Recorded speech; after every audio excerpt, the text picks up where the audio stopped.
everyone, my name is Beenish and welcome to yet another reading vlog.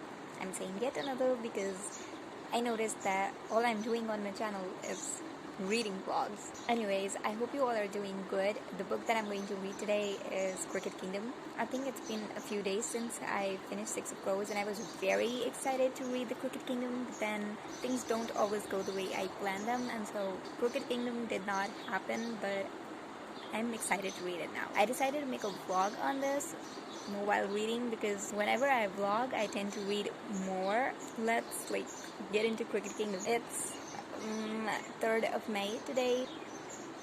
Let's see how many days it takes me to finish Cricket Kingdom. My friends started it and they're telling me that it's way too slow in the beginning, and I'm like, not that again.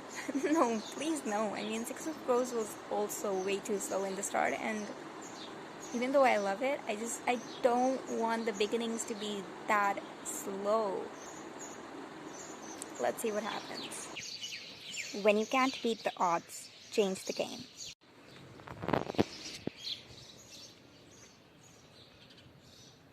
To be honest, it took me quite a while to find these tiny little things in the whole map. But in the end, I did it. I'm done admiring the book, and now I'm gonna read. This page is definitely my favorite.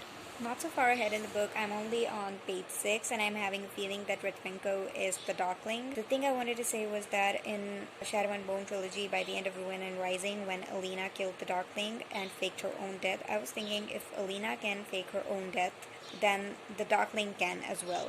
He must have gotten a tailor and gotten someone else tailored into looking like himself, making the people think that he's dead while he's actually alive, just like Alina is. That's a probability and that can happen.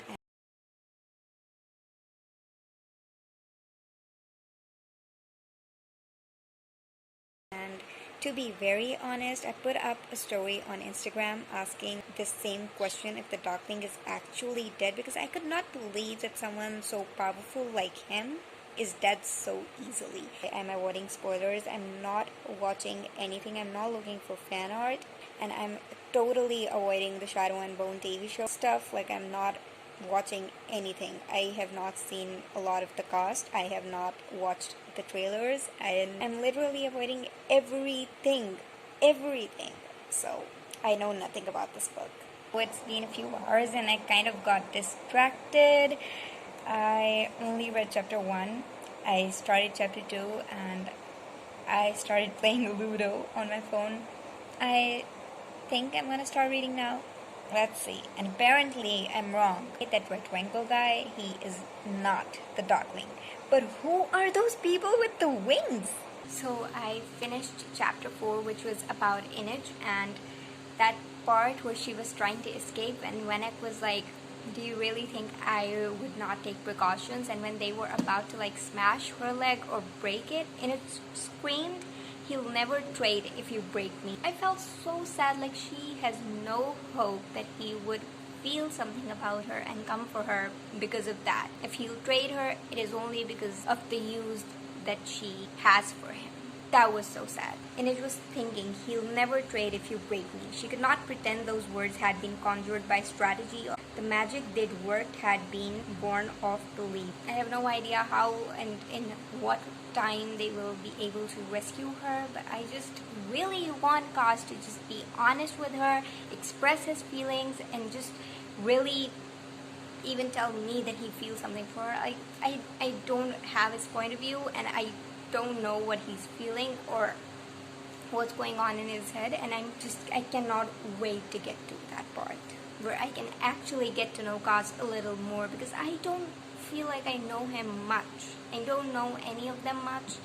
There's a whole book left and I cannot wait to know more. That's the problem with Kettadam. Trusting the wrong person can get you killed. Trusting the wrong person can get you killed anywhere. Honestly, I'm just so happy. Kaz actually stole Wenek's wife, and Ines was laughing in his face, and I was just so happy about it. I was like, first I was just scared that Vanek has everything planned and Kaz is really going to fall into trap and Ines is not going to be able to help them, and I had no idea what was going to happen. And then they stole his wife. Wow, I love it. Actually, the book was a bit too slow. I was like, why are things not happening the way they should, like quick and fast and everything? And then this happened. Wow. So I was just reading this page. Kaz asked, "Do you know what Vanek's problem is?" "No honor," said Matthias. "Rotten parenting skills," said Nina. "Receding hairline," offered Jesper. "No," said Kaz. And I remember a conversation like this in Six of Crows. Yeah, it was something like Kaz asking, "What's the easiest way to steal a man's wallet?" And Ines asked, "A knife to the throat," and Jesper said, "Gun to the back," and Matthias said something like, "You're all horrible." I mean, I just love such stuff. I don't know if you guys do, if it matters so much to you or not, but I just love this, and I am so happy to read this because it reminded me of that, and I love Six of Crows. I'm still not over how much I loved it. Can't believe that I laughed at this line, but it was that they were all just, Kaz was just saying that just someone just shut her up or I will, and Matthias rolled his eyes heavenward. These lunatics all needed a solid 6 months in boot camp and possibly a sound beating. Yes, I just kind of like Matthias. I just like him. I am so glad for this part. This part is so funny whenever Illa says, "I want to go home." I mean, it's hilarious. And it was so needed because this book was just, it was not having anything that interesting so far other than wanting to plan about just rescuing Inaj and nothing else. They haven't even done anything except for kidnapping poor Ilus. I mean, hey everyone, so this is the next day and I just finished chapter 8, and the way it ended, that paragraph, I just loved it and I really wanted to talk about the writing. Wait a second. So Matthias had that dream about Nina, and then he was thinking about that dream, but then he reminded himself that she's a warrior, and then Jesper's warning ran in his ears. Be careful, she's not quite herself.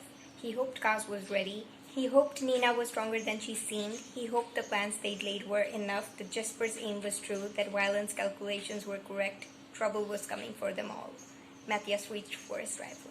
The way that this paragraph was written and the way that this chapter ended, I loved it, and I could literally feel like I'm watching a movie, and this was so well written. I loved it. Right now, if I'm ready because I was just filming a video taking my quiz of the grishaverse, which order of Grisha I am in, because I had no idea that this quiz existed, and then when I saw, I just felt like I should film a video taking that quiz. Actually, yesterday when I was reading, I stopped by the end of chapter 8 because I wanted Kaz's POV and I was not getting any chapter from his POV, and I was tired. I was I'll read in some time, and then I just stopped reading. So I stopped in the middle of it and then I started reading it today. My buddy reader was asking me how much have I read, and I forgot how much I'd read because I did not remember. Then when I was looking in the book, I saw that right after chapter 8, chapter 9 is from Kaz's POV, and I was like, what? Why did I even stop reading? If I had known that, I would not have stopped. And I finished chapter 8, and by the end, oh, I loved that end. Anyways, now I'm gonna go back inside and continue reading. What the fuck? Kaz just said someone else had come to make trouble on West Save. Someone who didn't mind doing more than a little damage. Who can it be? I cannot even think about it. It just... what? How do we prepare for the unpredictable? We broaden our options.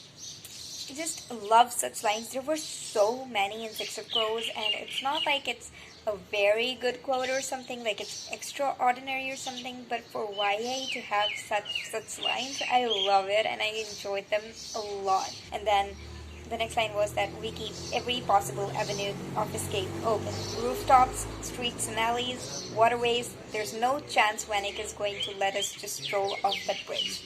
They had prepared. This is amazing. Nina had the time to say that in a time of panic, and I'm like, girl. She's like, she took the time to say what in the name of all the saints who suffered is going on. That's Nina. So I just started part 3 and it's brick by brick, and whenever I read brick by brick I remember how much I like Kaz, because he talks about patience like most of the time, that patience taught him this and that and this and that, and it really did.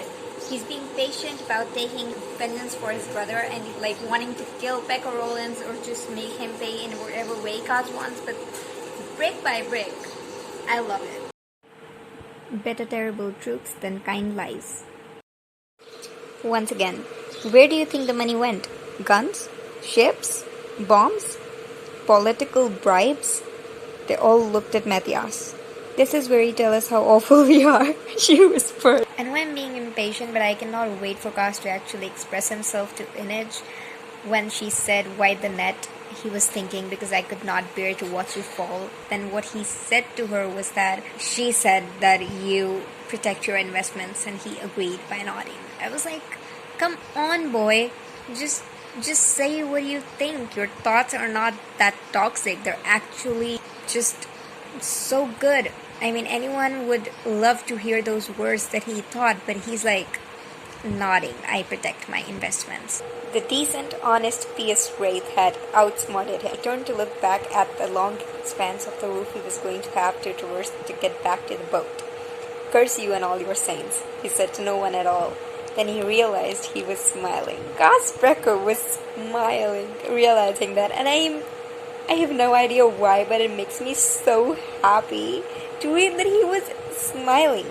I mean, I cannot remember how many moments or how many times in the books in Six of Crows and in this one he smiles. He doesn't. So Inaj told Kaz that he was going to break my legs. "Would you come for me? Would you have come for me then, Kaz, when I couldn't scale a wall or walk a tightrope, when I wasn't the weight anymore?" And then he said, "I would come for you. I would come for you. And if I couldn't walk, I'd crawl to you. And no matter how broken we were, we'd fight our way out together. Knives drawn, pistols blazing, because that's what we do. We never stop fighting." I wish he did not say those words after "because." He said because that's what we do. Why did he have to say that? But then I cannot wait for a confession scene where Kaz is actually telling Inaj that he loves her. I cannot wait for it. But these words, they're beautiful enough to hold on to till then, because the way he said it, "I would come for you, and if I couldn't walk, I'd crawl to you." Beautiful. Glad to see my dad brought us some mini cones, and guess what my brother is doing? He's not sparing even that for me. He had his own, and now he wants to share mine with him. See how big his mouth is? He has such big bites and he eats so...